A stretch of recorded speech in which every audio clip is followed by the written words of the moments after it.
নমস্কার বন্ধুরা, আমি চলে এসেছি আপনাদের কাছে আমার ভিডিও নিয়ে।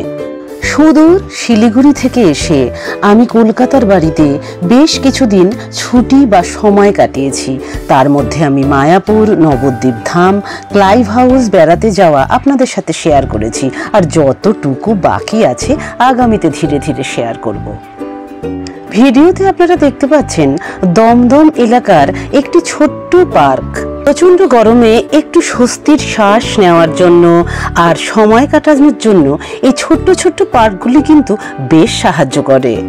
এই ধরনের পার্কে অনেক নতুন নতুন মানুষের সাথে পরিচিতি ঘটে, আবার সাথে বাড়তি পাওনা হলো পশু পাখিদের সাথেও বেশ সময় কাটানো যায়।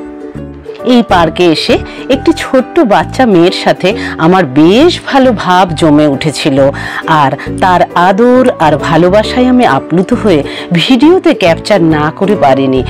আমার তরফ থেকে ছোট্ট সোনাটার জন্য রইল অনেক অনেক আদর আর ভালোবাসা।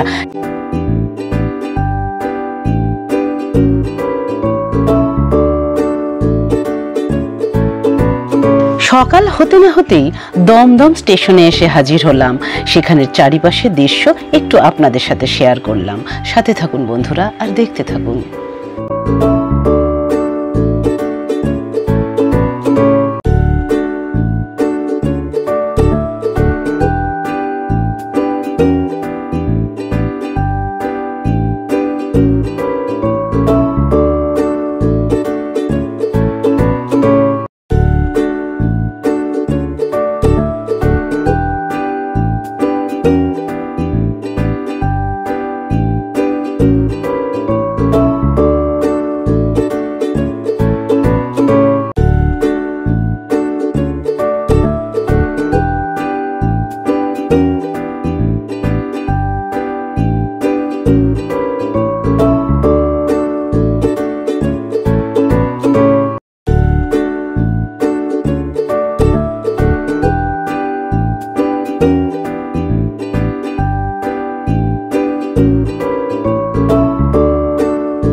ট্রেনে বসেই চারিদিকের দৃশ্য দেখতে দেখতে চললাম আমার গন্তব্যস্থলের দিকে।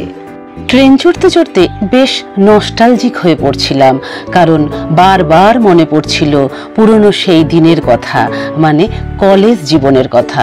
বন্ধুদের সাথে ট্রেনে চড়ে টিউশন যাওয়া, ফিরে যেতে চাইলেও সেই দিনগুলোতে আর ফিরে যাওয়া যাবে না।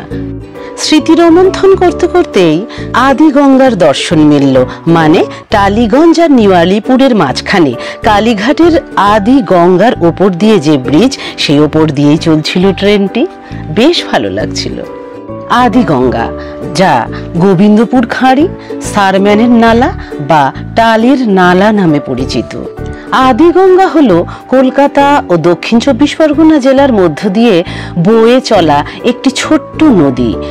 খ্রিস্টীয় পঞ্চদশ থেকে সপ্তদশ শতাব্দী পর্যন্ত এই নদীটি ছিল হুগলি নদীর প্রধান ধারা। পরে এই ধারাটি ক্ষীণ হয়ে আসে।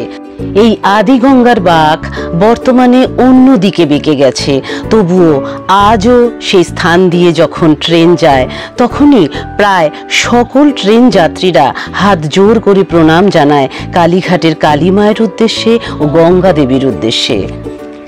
এই সেই ব্রিজ যা আদি গঙ্গার উপর তৈরি হয়েছে। জয় মা কালী, সবার মঙ্গল করো মা।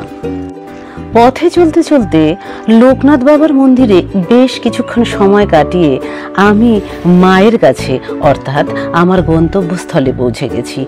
বহুদিন পর মায়ের কাছে আসার অনুভূতিটা ভাষায় প্রকাশ করা যাবে না। মা হলো পৃথিবীর একমাত্র ব্যাংক, যেখানে আমরা আমাদের সব দুঃখ কষ্ট জমা রাখতে পারি এবং বিনিময়ে তার কাছ থেকে পাই বিনা সুদে অকৃত্রিম ভালোবাসা, যা আমি ভরপুর নিয়েছি। আর ভালোবাসার আনন্দে আপ্লুত হয়ে সেই মুহূর্তগুলোর ভিডিও করতেই ভুলে গিয়েছিলাম। মা, কাকি, পিসি ও ভাইয়ের সাথে তোলা কিছু ছবি আমি আপনাদের সাথে শেয়ার করলাম, আর ভাইয়ের সুন্দর অ্যাকোয়ারিয়াম। বন্ধুরা, আজকের ভিডিওটা কেমন লাগলো অবশ্যই কমেন্ট বক্সে কমেন্ট করে জানাবেন। আর আপনারা সবাই ভালো থাকবেন, সুস্থ থাকবেন, সাবধানে থাকবেন, আর সব সময় হাসি খুশি থাকবেন। ঈশ্বরের কাছে প্রার্থনা করি পৃথিবীর সকল মায়েরা ভালো থাকুক।